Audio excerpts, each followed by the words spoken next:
Amén. Bueno, obviamente no somos nosotros los que le estamos dando la bienvenida al Señor. El Señor ya nos dio la bienvenida a nosotros. ¿Qué creen? Él llegó antes, Él ya estaba aquí antes de que nosotros viniéramos. Y estamos aquí no por casualidad, no porque nos obligaron, no porque nos convencieron, no porque nos coaccionaron, no porque nos engañaron. Estamos aquí porque Dios nos trajo a este lugar. Él está aquí. Y vamos a tener un encuentro con Dios y Él va a tener un encuentro con nosotros. Ya empezó, obviamente, sí, gracias a Dios. Pero venimos a tener un avivamiento, a experimentar un reavivamiento, un reavivamiento. Y si nunca hemos estado avivados, pues vamos a experimentar por primera vez en nuestra vida un avivamiento del Espíritu. Amén. Cuando el Señor me salvó, el Señor no me salvó en una iglesia, me salvó en un salón de hotel, en una reunión. Era una reunión cristiana, por supuesto, pero era en un salón de hotel y allí me salvó el Señor. Tiene que haber sido un día martes, porque hubo un día de por medio y el día jueves yo fui a un grupo de estudio bíblico a casa de alguien. Yo no sabía que había grupos cristianos y cosas así, pero Dios tocó mi corazón y yo lo quería todo, yo quería saberlo todo, yo quería entenderlo todo, yo quería conocer a Jesús de una manera más profunda. Amén. Entonces fui a esa reunión y recuerdo que todo el mundo empezó a cantar y empezó a orar y empezaron a hablar en otras lenguas, este lenguaje desconocido que no he aprendido. ¿Y saben qué? Yo dije, estoy en el lugar correcto. Solo piensen, si estamos diciendo que Dios está aquí y no hubiera ningún tipo de manifestación sobrenatural, tendríamos derecho a dudar si de veras Dios está aquí o no está aquí. Y cuando yo vi manifestaciones, demostraciones sobrenaturales en la gente, en ese grupo al que me llevaron, yo dije, este es el lugar, estoy en el lugar correcto. Amén. No tratemos de encajar a Dios en nuestro marco mental que es tan pequeñito. Expandámonos. Y en estos días expandámonos más todavía. Amén. Y no tratemos de bajar a Dios a nuestro nivel, pretendiendo entenderlo a Él o pretendiendo decirle a Él qué debe hacer y qué no debe hacer en nuestra vida. No, subámonos sobre las alas del Espíritu Santo y dejemos que sea el Señor el que nos remonte a donde está Él. Amén. Bueno, vamos a hablar de dos avivamientos que hay en la palabra de Dios. Es un tema que en los círculos cristianos se menciona mucho, es una palabra muy conocida, también muy gastada. Y se le llama avivamiento a muchas cosas que no lo son. A veces le llaman avivamiento a un grupo de gente que por primera vez en la vida empieza a danzar. La Biblia dice que dancemos. Salmo 149, los hijos de Sión se alegran en su rey, alaban su nombre con danza. Amén. Y pues digamos que es un grado de avivamiento, pero realmente avivamiento es otra cosa, ¿verdad? A veces le llaman avivamiento a... Bueno, una vez tuve el privilegio de predicar en otro país, un lugar que honestamente es muy frío para el evangelio, y fuimos a una iglesia y pues éramos varios de Guatemala y predicamos por turnos y alguien de los que estaba con nosotros hizo un llamado y pasaron varios hermanos al altar. Para nosotros eso es de lo más normal, ¿verdad? Ya ven que aquí les tenemos que decir, por favor, regrésense a sus lugares y siéntense. Bueno, recuerdo al final de esa reunión el pastor dijo, hoy tuvimos un avivamiento. Yo dije, pues esto es lo que vemos todos los días. Bueno, para ellos obviamente fue un grado, ¿verdad?, de avivamiento. Pero en realidad avivamiento es otra cosa. Si somos honestos en la Biblia, ejemplos de avivamientos auténticos tenemos muy poquitos. Yo solo encuentro dos, conectados con dos reyes. Uno fue un avivamiento del lado del Espíritu Santo, en conexión con el rey Ezequías. Y el otro fue un avivamiento conectado con la palabra de Dios. Y eso fue en tiempos del rey Josías. Así es que hoy vamos a estudiar el avivamiento de Ezequías y si Dios no decide irse por otro lado, mañana vamos a ver el avivamiento de Josías. ¿Con qué propósito? ¿Volvernos expertos en historia? No, tener la misma experiencia que vamos a ver descrita aquí en la palabra de Dios que tuvo el pueblo de Israel cuando alguien decidió ser violento. El reino de los cielos sufre violencia y los violentos lo arrebatan. Amén. Gracias, Jesús. ¿Cuántos vinieron listos a tener un avivamiento a este lugar? Esperando algo. Muchos venimos a este lugar con la expectativa: Señor, haz algo conmigo. Sé que vas a hacer algo en mi vida. Sé que me vas a sanar. Sé que vas a enderezar mi corazón. Sé que me vas a enfocar otra vez, Señor. Sé que me vas a dar lo que necesito. Sé que vas a liberarme de esta prisión en la que me encuentro. Sé que vas a refrescar la visión, mi visión de ti, Señor Jesús. Sé que me vas a limpiar. Sé que me vas a restaurar. Sé que voy a salir de este retiro nuevo, renovado. Amén. Si venimos con esa clase de expectativa, démosle gloria al Señor, porque el Señor ya está respondiendo a nuestro clamor. Ese es el clamor que Dios oye. Esas son las oraciones que Dios responde. Gracias, Jesús. Alguien dirá: pero yo nunca oré con mis labios pidiéndole a Dios esto. No, Dios no está esperando a que los labios lo expresen. Dios oyó el clamor del corazón. Amén. Es más, Dios oyó el clamor de Cristo que está en ustedes desde el día de su salvación. Y Cristo en ustedes ha estado clamando: quiero ser libre. Quiero ser libre. Libre para vivir a través de esta persona, libre para expresarme, para vivir mi vida a través de esta persona a quien salvé con mi sangre. Gracias, Jesús. Gracias, Jesús. Gracias, Señor. Bueno, Dios está aquí. Dios va a responder a ese clamor. Amén. Gracias, Jesús. Nuestra primera historia se encuentra en Segunda de Crónicas, capítulo 29. Segunda de Crónicas, capítulo 29. Amén. Y esta es la historia del rey Ezequías. Tanto Ezequías como Josías fueron de los últimos reyes que tuvo el reino del sur, la tribu de Judá, cuya capital era Jerusalén. Ellos se terminaron apartando de Dios, pero las 10 tribus del reino del norte, cuya capital era Samaria, ya se habían apartado de Dios hacía como 140 años cuando estas historias suceden. Y ya Jerusalén también, y las 2 tribus del sur estaban tan lejos de Dios que Dios ya había dictaminado y les había dicho por medio de los profetas que el castigo era inminente.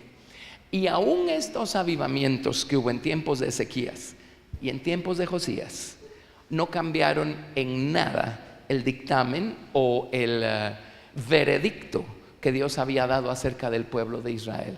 Ellos de todos modos sufrieron la ira del castigo de Dios a causa de haberse alejado de Dios. Amén.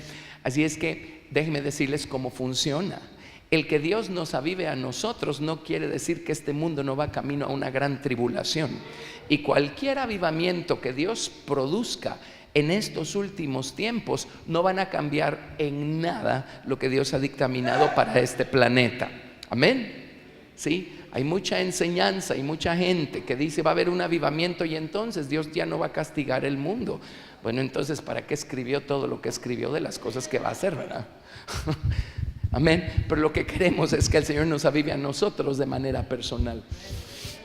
Bueno, aquí tenemos pues al rey Ezequías. Notamos varias cosas con estos reyes de Judá y estos reyes de Israel. Saben que por lo regular ascendían al trono cuando eran bien jóvenes, de la edad de ustedes. Sí, Ezequías subió al trono cuando tenía 20 años. Así es que no le haga caso al diablo cuando el diablo viene y le dice: no, espera a llegar a viejo y entonces te metes a buscar a Dios. No, busquen a Dios ahorita. Dios puede levantarlos como reyes, como sacerdotes para Dios y para Cristo. Amén. Gracias, Jesús. Muy bien, Segunda de Crónicas, capítulo 29. Vamos a ver cuál es el camino por el que tomaron ellos bajo la dirección de Ezequías para experimentar un auténtico avivamiento. Segunda de Crónicas 29:1. Comenzó a reinar Ezequías siendo de 25 años. Perdón, les dije 20, ¿verdad? me arrepiento. 25. Comenzó a reinar Ezequías siendo de 25 años y reinó 29 años en Jerusalén. El nombre de su madre fue Abías, hija de Zacarías. E hizo lo recto ante los ojos de Jehová, conforme a todas las cosas que había hecho David, pues su padre varias generaciones atrás, pero su mero papá no buscó a Dios. Dio un ejemplo terrible. Se alejó de Dios, puso un montón de ídolos en Jerusalén y en los lugares altos, y alejó al pueblo de la adoración a Dios. Pero eso no detuvo a Ezequías para hacer una elección a favor de Dios, para elegir correctamente. A pesar del mal ejemplo que tuvo en su casa, Ezequías eligió por Dios. Amén. Si amamos a Dios con todo nuestro corazón, no tenemos por qué ser afectados o influenciados por el mal ejemplo que alguien más nos puede estar dando. ¿Cierto o no? Amén. Y déjenme decirles por qué Dios pone malos ejemplos a nuestro alrededor. Es para probarnos a nosotros, para ver si es cierto que lo amamos con todo el corazón. Amén. Y a veces lo decimos, pero viene un mal ejemplo por allí y decimos: si ese no está buscando a Dios, entonces yo tampoco tengo por qué buscarlo. Entonces no era cierto que lo amábamos con todo el corazón. Pero vemos otros, ¿verdad? Vemos un mal ejemplo por allí e inmediatamente se levanta algo aquí adentro y decimos: Señor, ten misericordia de mí. Eso es lo que yo no quiero ser. Eso es lo que yo no quiero hacer. Así me quede solo en este mundo, yo voy a elegir por ti, a pesar que nadie más quiera elegir por ti. ¡Hey! Gracias, Jesús. El ejemplo de los demás, o más bien las elecciones que hacen los demás, buenas o malas, al final de cuentas no tienen nada que ver con las elecciones que nosotros estamos haciendo. Y cuando estemos delante del tribunal de Cristo, vamos a rendirle cuentas por las elecciones que nosotros hicimos. Amén. Bueno, así es que Ezequías hizo una buena elección. Verso 3 dice: en el primer año de su reinado, en el mes primero, miren, de entrada, en el primer año de su reinado, en el mes primero, abrió las puertas de la casa de Jehová y las reparó. Amén. Bueno, la palabra reparó es la palabra hazak. Si tienen buen oído, han oído esa palabrita en algún lado.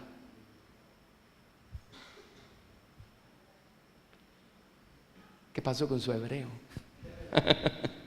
Hazak es la palabra que se usa en Mateo capítulo 11 verso 12. Leamos por favor Mateo capítulo 11 verso 12. Así es que esto no se puede estar refiriendo solo a las puertas, tiene que estarse refiriendo a las acciones de Ezequías que lo hicieron reparar las puertas. Mateo capítulo 11 verso 12. Vamos a leerlo todos en voz alta. ¿Qué les parece?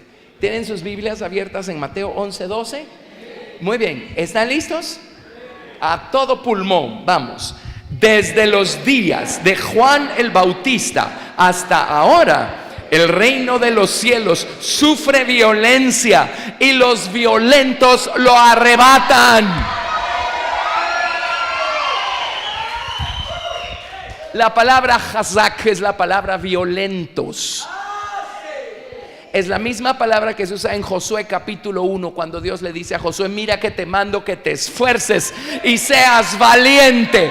Violento, hazak. Así es que el rey Ezequías, a pesar del mal ejemplo de su propio padre, a pesar del mal ejemplo del resto de la nación de Israel, porque no estaban buscando a Dios, él dijo: ¿qué tienen que ver las elecciones de ellos con mis elecciones? Y él eligió ser violento. Él eligió ser violento, enérgico, fuerte, valiente, obstinado, determinado y firme. ¿Cuántos aquí dirían así con toda honestidad? Y a lo mejor es porque sus papás se los dicen todo el tiempo. ¿Cuántos dirían aquí que son necios? Ay, qué necios sos. ¿No han oído esas palabras? ¿Verdad que sí? Bueno, déjenme contarles un secreto. ¿Hay alguien aquí que diga, yo no soy necio? Todos lo somos, ¿o no? ¿Verdad que sí? Nada más que a uno se les sale de una forma y a otros de otra. Todos somos necios. Ahora, necio es precisamente obstinado, terco, ¿verdad? ¿Sí o no? ¿No les llama la atención que todos lo somos? No podrá ser que esa necedad es un atributo con el que Dios creó al hombre al principio. Por eso todos lo tenemos y solo está esperando ser convertido si se lo traemos al Señor Jesucristo para que Él lo tome y Él reine y señoree sobre ese atributo. Y cuando Él convierte esa necedad, miren, somos re necios para un montón de cosas, pero cuando Él convierte esa necedad, nos volvemos necios para Él. Esa es la palabra valiente. Esos son los que arrebatan el reino de los cielos. Si podemos ser obstinados para una cosa, por supuesto que podemos ser obstinados para el Señor Jesucristo. Así es que entreguémosle nuestra obstinación para que Él la maneje, Él la convierta, Él la gobierne y nos haga ser violentos, valientes, obstinados para Él, para lo bueno. Así es que Ezequías fue valiente, violento, reparó las puertas de la casa de Jehová. Ahora, vamos a ver por qué pasó lo que pasó, porque el pueblo de Israel estaba en el estado en el que se encontraba en ese tiempo. Ahora, la ciudad de Jerusalén allí sigue, el templo allí sigue, y en la dispensación del Antiguo Testamento, en la que aún se encuentra esta historia, la gloria de Dios todavía está en el templo. No con el mismo peso de siempre, pero ahí está. Como sé que no con el mismo peso de siempre, porque tenemos la profecía de Ezequiel, y Ezequiel vio cómo se fue levantando la gloria de Dios del templo a causa del pecado de los israelitas. Pero ¿por qué se encontraban en el estado en el que se encontraban? Ahora déjenme hacerles otra pregunta. Cuando el Señor nos salva, Él pone un canto en nuestro corazón. Dios santo, esto lo piensa en su experiencia de salvación. ¿Qué es la salvación? Seguramente tenemos algunos visitantes acá entre nosotros que tal vez no han experimentado esta cosa tan maravillosa que se llama la salvación. ¿Y de qué necesitamos ser salvados? Bueno, la Biblia dice que la paga del pecado es la muerte. Y nosotros todos somos pecadores por nacimiento y por elección. Ay, yo no soy un pecador. Ajá, supongo que nunca se enoja. Supongo que nunca tiene un mal pensamiento. Todos somos pecadores. Necesitamos ser rescatados de ese estado en el que nos encontramos. Y por muy libres que creamos ser, en realidad somos esclavos. Somos esclavos del mundo porque las modas de este mundo nos poseen. Nos guste o no. Es la verdad. Somos esclavos del diablo. Ajá, hacemos todo lo que al diablo le gusta. ¿Sí? Y todo el tiempo creemos que somos, gracias a Jesús, y todo el tiempo creemos que somos muy libres y por eso hacemos lo que nos place. No es lo que nos place. Lo que pasa es que no podemos ver esas pitas que nos están atando como títeres a una mano que nos está moviendo como quiere. Amén. Y somos esclavos de la carne. Nuestra carne está llena de concupiscencia, de pasiones, de malas inclinaciones. Y nos es imposible decirle que no a esas inclinaciones. Y ahí vamos. ¿Quieren ser salvos de eso? ¡Sí! Es para eso que Jesucristo murió en la cruz del Calvario por nosotros. Y es más, cuando una persona no ha sido redimida o rescatada de ese estado, el día que se muere, ¿a dónde cree que se va su alma? Pues no se va allá arriba, ¿verdad? ¿Qué compañerismo va a tener un alma ensuciada por el pecado con el Señor Jesucristo, quien es santo? El alma se va para abajo, se va al infierno. ¿Lo ven? Entonces por eso necesitamos la salvación. Y Jesús está aquí para salvarnos. A ver, ¿cómo podemos ser salvos? Bueno, la Biblia dice que si confesamos con nuestra boca que Jesucristo es el Señor y creemos en nuestro corazón que Dios le levantó de los muertos, seremos salvos.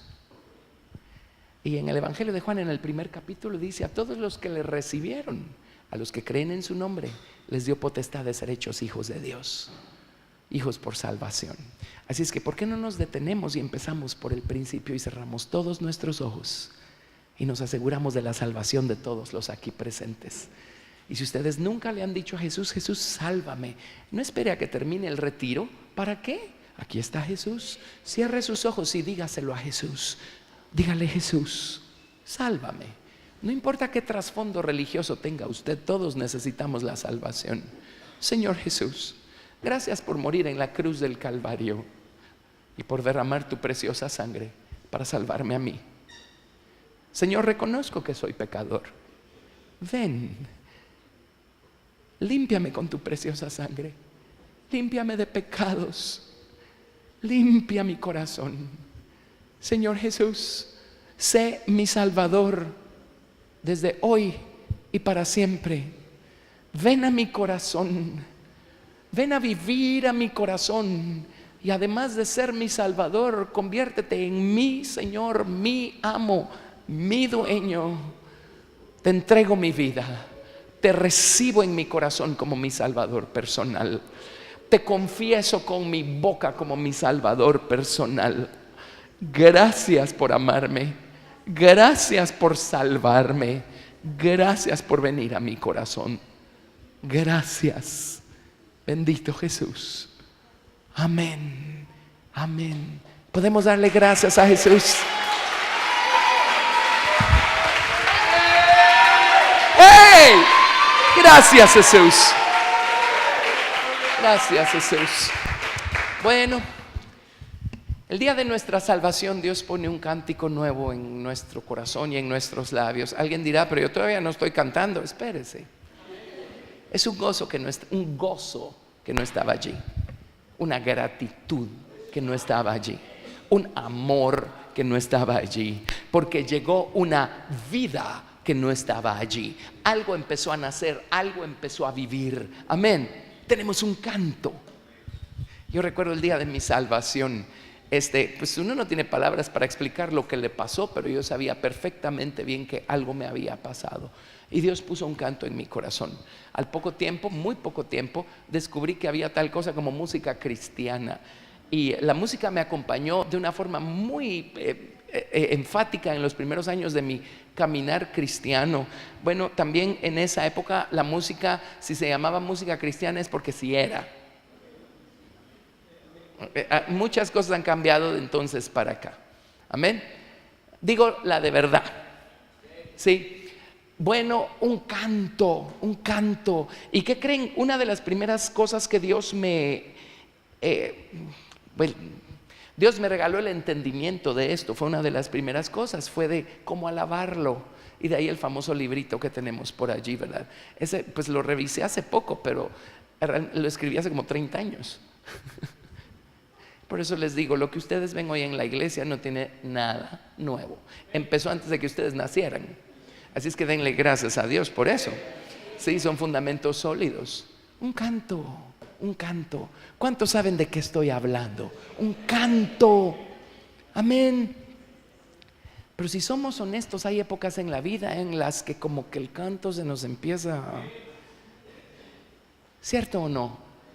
Y de repente sí estamos agradecidos, pero ¿por qué no lo sentimos igual? Y sí estamos gozosos, pero ¿dónde están las expresiones de gozo? Y sí amamos al Señor, pero pues hay otras cosas interesantes también que hacer, ¿verdad? Y el canto lo empezamos a perder. ¿Saben qué pasó con la nación de Israel en este tiempo del rey Ezequías? Había perdido su cántico a Jehová. Eso quiere decir que estaban en un estado espiritual deplorable. ¿Qué hicieron para llegar hasta ese estado en el que ya no hay alabanzas a Dios, ya no hay gratitud, no sienten la vida, el gozo, el fuego? ¿Qué se hizo todo eso? Y yo sé que muchos de ustedes vinieron a este campamento. Ahora, saben orar y lo hacen, saben danzar y saben cantar y lo hacen. Amén. Pero si somos honestos, lo estamos haciendo porque sabemos que debemos hacerlo y que podemos y que eso es lo que se hace. Pero no necesariamente lo sentimos aquí adentro. Amén.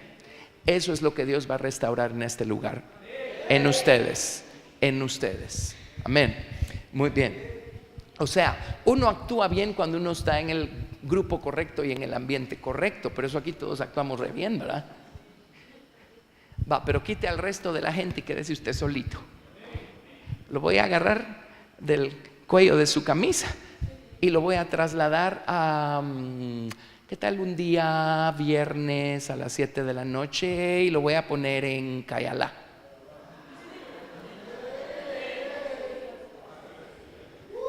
Vamos a ver dónde está su gozo y su gratitud por el Señor Jesucristo y el fuego de su corazón. ¿Lo ven? Gracias. Amén. Buenísimo. Amén. Bueno, creo que estamos dándole al blanco, ¿verdad? ¿Verdad que es cierto? Amén, pero eso está por cambiar y por ser corregido. Amén. Gracias, Jesús, gracias. Ese es el estado en el que se encontraba la nación de Israel. Amén. Ahora veamos qué pasos dieron para llegar a ese punto, y veamos qué pasos dieron para salir de ese punto y restaurar su cántico a Jehová. Muy bien. Segunda de Crónicas, capítulo 29, verso 4. Ya el rey Ezequías demostró su valentía. Él es violento. A él no le importaron las elecciones de nadie más. Él, el primer año y el primer mes de su reinado, se fue directo al templo de Dios y reparó las puertas con determinación, con firmeza. Él fue obstinado para lo bueno. Verso 4. Hizo venir a los sacerdotes y levitas y los reunió en la plaza oriental y les dijo: oídme, levitas, santificaos ahora y santificad la casa de Jehová, el Dios de vuestros padres, y sacad del santuario la inmundicia. La palabra inmundicia significa impureza, significa inmoralidad. Saquen del santuario la inmundicia. Porque no había acción en el templo de Dios, porque no había cántico a Jehová en el templo de Dios, porque no había fuego ardiendo en el altar, incienso ardiendo en el altar de la oración, lámparas encendidas en el candelero, porque no había nada de eso, porque el santuario estaba lleno de inmoralidad y lleno de impureza. Lo ensuciaron. A ver, ¿y cómo se ensució? Miren, estas no son cosas que pasan así en un abrir y cerrar de ojos y de repente ¡puf! Ya está sucio el santuario. No. Esta expresión se la debo a la doctora Esparza, pero ella hace muchos años me explicó lo siguiente. Cuando yo era nuevito y pude entender muchas cosas, dice: mira, el pecado es como cuando uno se come un helado. Le das el primer chupón y ¿quién nota que ya le dimos el primer chupón? El helado sigue allí. Aparentemente no pasó nada. Entonces le damos el segundo chupón y pues como que nada pasó, ¿verdad? Ahí está el helado. ¡Wow! No nos damos ni cuenta, pero poco a poco y lentamente estamos acabando con el helado. El día que venimos a darnos cuenta, ya no hay helado. Y fue poco a poco. Fue poco a poco. En el verso 6 dice: porque nuestros padres se han rebelado y han hecho lo malo ante los ojos de Jehová nuestro Dios. Y menciona 7 escalones por los que descendió el pueblo de Israel para llegar a perder su cántico. 7 escalones. Y miren, el primero es como el primer lengüetazo que le damos al helado. Dice, porque le dejaron. Ese es el primer lengüetazo. Alguien dirá, ay, pero si yo dejo a Dios, yo voy a ser el primero en saber que ya lo dejé. ¿Saben qué significa le dejaron? Significa aflojar. Eso significa dejar, significa aflojar. Entonces es como, pues, ¿qué analogía podemos usar ahí? Bueno, tenemos agarrado algo con una cuerda, ¿verdad? Y simplemente le damos un poquito más de cuerda. Ya no somos tan rígidos, ya no somos tan estrictos, ¿verdad? Ustedes a lo mejor cuando sacan a pasear al perrito usan esos leashes. Hay unos que son como, pues no telescópicos, pero ustedes saben de qué estoy hablando, ¿verdad? Si el perrito insiste, es como que tienen un resorte ahí, un hule, yo no sé qué es, y logra irse un poquito más lejos, ¿verdad? Y por regla general, si queremos al perro caminando a la par nuestra, tenemos que agarrar el leash con bastante rigidez, ¿verdad? ¿Sí? Cuando uno está entrenando a un perro, o uno sabe que el perro corre peligro, o es un perro mero bravo y no queremos que le haga nada al chihuahua del otro que viene ahí en la banqueta. Entonces, ¿qué hacemos? ¿Qué hacemos con el leash? Lo agarramos con firmeza. El perro se pone a la par nuestra y camina a la par nuestra. Ningún problema. Amén. Pero de repente como que nos da pereza, nos aburrimos, quién sabe, y empezamos a soltarle el leash al perro. Ahora alguien dirá, ¿y qué tiene de malo? Porque sigo agarrándolo. Sí, pero ya no con la misma firmeza. Si pasa otro vecino con un chihuahua, se lo va a tragar vivo el perro. Ya no con la misma firmeza. Entonces, ni cuenta nos damos, porque, o sea, no nos hemos soltado de Dios. Ahora les cuento que Dios no se suelta de nosotros, pero nosotros no nos hemos soltado de Dios, pero ya no está la misma firmeza del principio. Ya le dimos un poquito más de cuerda. Amén. Y les voy a contar dónde aparece esta palabra, le dejaron.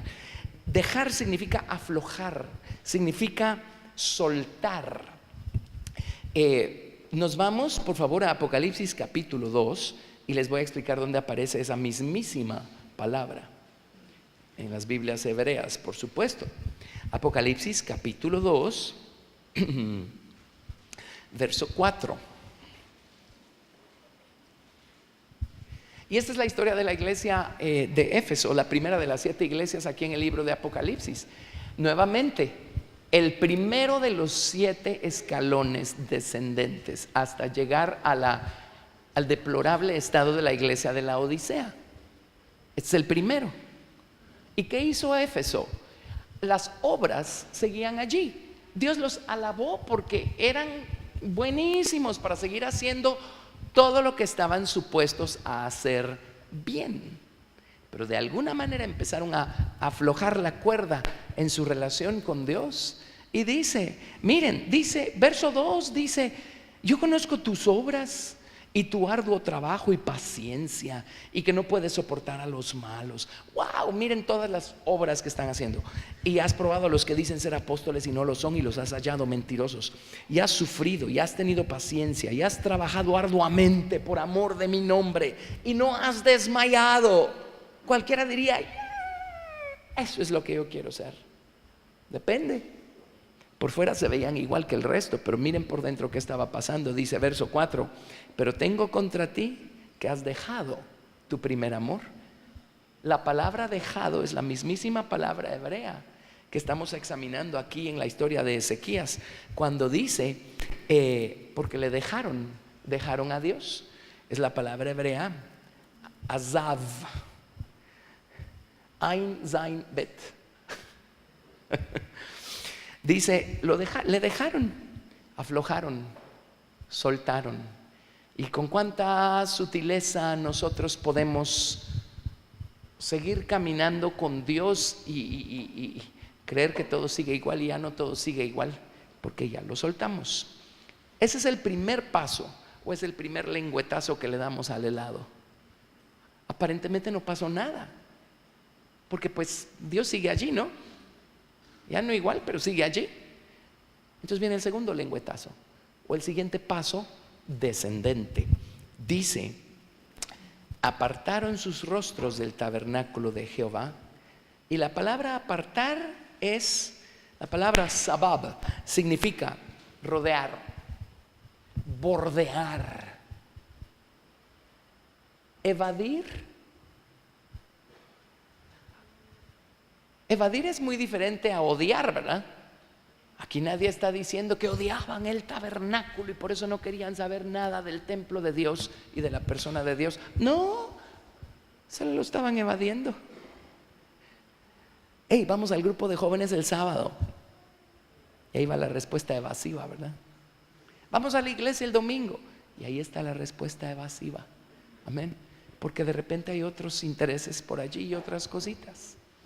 Entonces primero aflojamos o le dejamos. Luego empezamos a ser evasivos. Y de repente un sábado sí vamos al grupo de jóvenes. Un domingo sí vamos a la iglesia. Bueno, eso aguanta otros 3 que podamos desaparecernos y seguir evadiendo a Dios, ¿verdad? Y ahí va el siguiente lengüetazo. Y como no nos hemos desaparecido de lleno, creemos que todo sigue igual. Y el helado sigue allí, no se ha ido a ningún lado. Pero ya le dimos un segundo lengüetazo, ¿verdad? Luego, el tercer paso descendente dice: le volvieron las espaldas. Le dieron la espalda. Ahora, una cosa es evadir al Señor y otra cosa es darle la espalda. Y ustedes se acuerdan del mar del olvido que queda tras las espaldas de Dios, a donde Dios echa nuestros pecados que nosotros le confesamos al Señor. ¡Qué bueno! Para ya no acordarse nunca más de ellos. ¡Qué bueno! Pero Dios diseñó al hombre con un mar del olvido también. Y en los libros de los profetas, una y otra vez Dios le dice a Israel, cuando se alejaron de Dios, les dice: ustedes me echaron tras sus espaldas. ¿Qué les está diciendo? Ya se olvidaron que yo existo. Ahora, todo empezó porque empezamos a aflojar la cuerda, ¿verdad? Fuimos un poquito flojos, luego nos volvimos evasivos. Cuando venimos a sentir, empezamos a olvidar. Se nos empieza a olvidar que al Señor le debemos la vida. Amén. El gozo, pues todavía sigue algo de ese gozo allí. ¿A quién se lo debemos? El no estarnos embarrando con el lodo de este mundo, ¿a quién se lo debemos? Amén. ¿A quién le debemos tener un hogar, tener una buena iglesia, tener estudios, tener lo que tenemos? Amén. ¿A quién se lo debemos? ¿A quién se lo debemos? Pero aflojemos un poquito la cuerda y empecemos a ser evasivos y se nos empieza a olvidar. ¿A quién le debemos todo lo que tenemos? Ese fue el tercer paso descendente. Si no paramos allí, entonces vamos a dar el cuarto paso. Miren, verso 7, este es el número 4, dice: aún cerraron las puertas del pórtico. Ahora, estas no son las puertas del lugar santo o del lugar santísimo, son las puertas, el pórtico quedaba en el atrio, son las puertas del pórtico. A ver, cerraron las puertas. ¿Cree usted que nosotros tenemos puertas que podemos cerrar? Veamos esta cita, por ejemplo. Vamos a ver. Salmo 141, verso 3. Salmo 141, verso 3.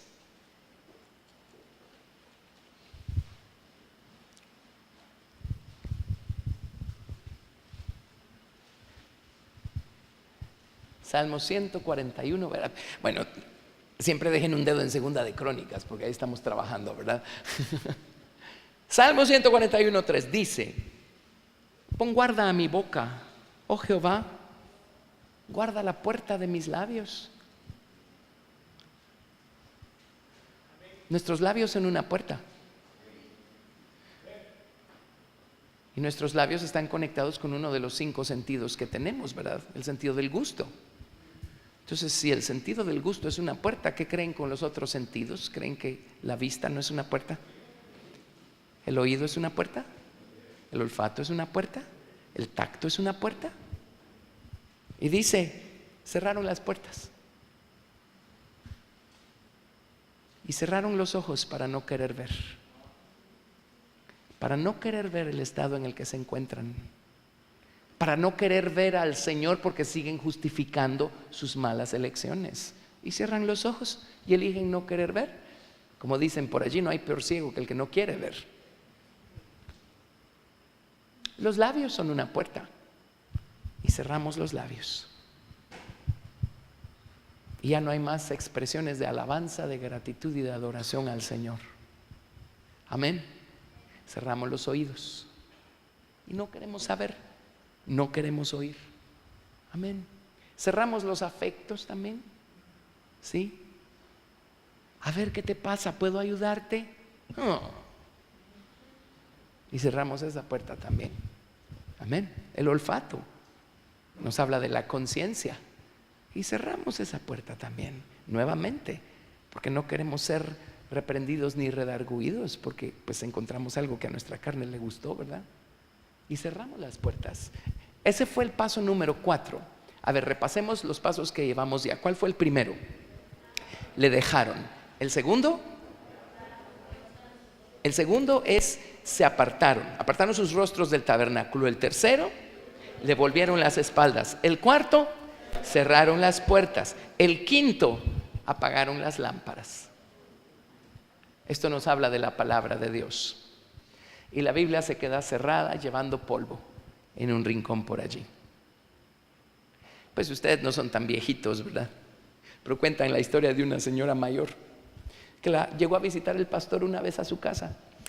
Y le dice el pastor, a ver, cuénteme, ¿y usted tiene una Biblia? Sí, pero llevo 20 años de no leerla. ¿Y por qué? Le dice el pastor.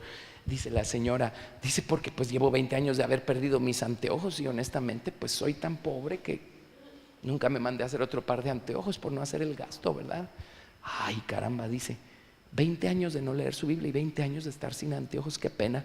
¿No quiere que se la lea? Bueno, pues por ahí, ¿dónde está? Ahí está. Vino, agarró la Biblia, le sopló el polvo, la abrió y ahí estaban los anteojos.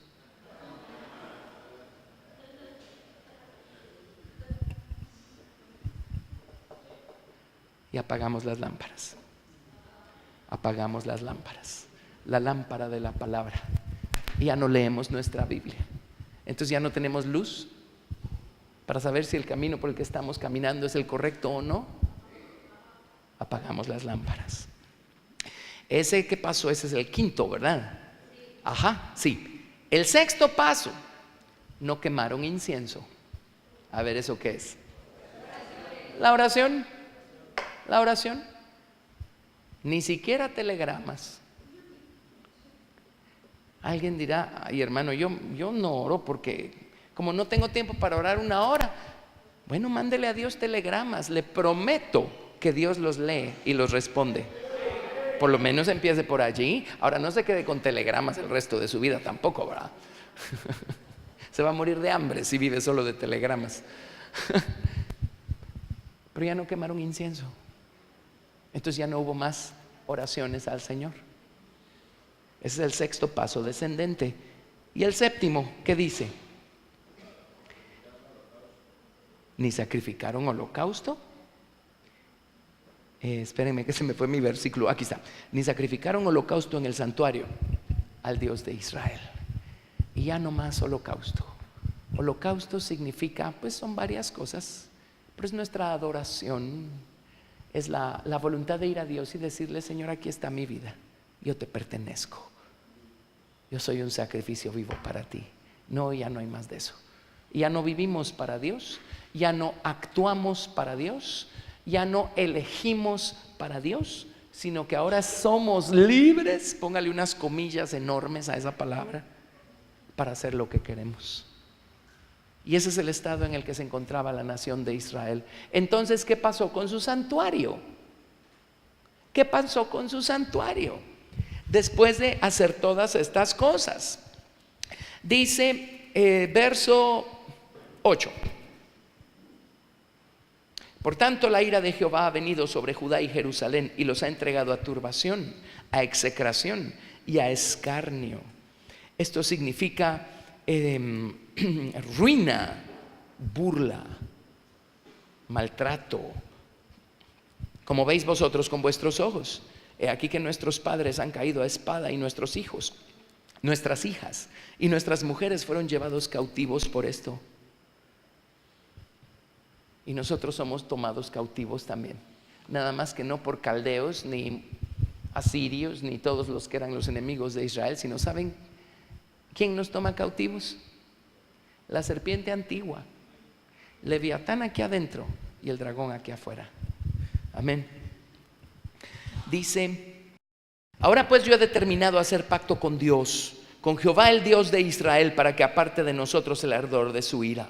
Y empieza a hablarle a los sacerdotes y a los levitas y dice: hijos míos, no os engañéis ahora, porque Jehová os ha escogido a vosotros para que estéis delante de él y le sirváis y seáis sus ministros y le queméis incienso. Entonces se levantaron los levitas, y aquí da la lista de todos los levitas que se levantaron. Verso 15: estos reunieron a sus hermanos y se santificaron y entraron conforme al mandamiento del rey y las palabras de Jehová para limpiar la casa de Jehová. Y entrando los sacerdotes dentro de la casa de Jehová para limpiarla, sacaron toda la inmundicia que hallaron en el templo de Jehová al atrio de la casa de Jehová, y de allí los levitas la llevaron fuera al torrente de Cedrón. El torrente de Cedrón era torrente significa que cuando llega el invierno y llega la nieve, pues se acumula, ¿verdad? Y cuando empieza la primavera otra vez, esa nieve se derrite y empieza a correr por ese torrente. Ahora, el Cedrón tenía una particularidad. Resulta ser que el torrente de Cedrón iba a desembocar al Mar Muerto. El torrente de Cedrón quedaba a un costado de la ciudad de Jerusalén e iba a desembocar al Mar Muerto, que no queda muy lejos de allí. Una figura. Y también la historia dice que en el templo de Salomón, el altar de los sacrificios tenía un canal por el cual la sangre fluía y corría hasta llegar al torrente de Cedrón, y de allí iba a terminar al Mar Muerto. Una figura nuevamente de cómo los pecados que nosotros le confesamos al Señor, la sangre del Señor Jesucristo los lleva tras sus espaldas para que Él no se acuerde más. Pero miren el estado en el que están. Ya no hay incienso de oración, ya no hay holocaustos de entrega y adoración, ya no hay lámparas encendidas, no hay cántico a Jehová, ya no hay nada. ¿Por dónde vamos a empezar entonces para recuperar lo que perdimos? Limpiando el santuario. Empecemos por el principio, limpiemos el santuario. Y la palabra inmundicia del verso 16, oigan lo que significa. Significa impureza sexual, significa impureza ética, impureza religiosa, impureza ritual, toda clase de impurezas. Y la sexual encabeza la lista: impureza sexual. Ensuciaron su santuario con toda clase de impurezas. Entonces, ¿cuál fue el primer trabajo de los sacerdotes? Limpiar el santuario. Entonces, ¿por dónde tenemos que empezar nosotros? Sino limpiando nuestro santuario. Amén. Limpiando nuestro santuario. Bueno, para hacerles corta el resto de esta historia, porque vamos a detenernos en un momento, y ¿saben qué vamos a hacer? ¿Cuántos quieren restaurar su relación con Dios? ¿Cuántos quieren volver a sentir esa cercanía que sintieron al principio? ¿Cuántos quieren otra vez tener ese canto, ese gozo, esa gratitud que los hacía estarse rebalsando al principio de su camino? Rebalsando al principio de su camino. Amén. Bueno, vamos a empezar por el principio. Vamos a limpiar el santuario de toda inmundicia. Cuando limpiaron el santuario de inmundicia, entonces a partir del verso 20, ya limpio el santuario, entonces los sacerdotes pudieron empezar a ofrecer ofrendas, y llegó la sangre. Y si confesamos nuestros pecados, Él es fiel y justo para limpiarnos nuestros pecados, para perdonar nuestros pecados y para limpiarnos de toda maldad. Amén. Así es que empezó a fluir la sangre, empezaron a presentar ofrendas por el pecado o expiaciones. Y estos sacrificios tienen por tarea con esa sangre cubrir nuestra falta, cubrir nuestra culpa, cubrir nuestros pecados. Amén. Yo todos los días de mi vida voy al Señor y le digo: Señor, con tu preciosa sangre cubre mis pecados, mis transgresiones, mis iniquidades y mis ofensas.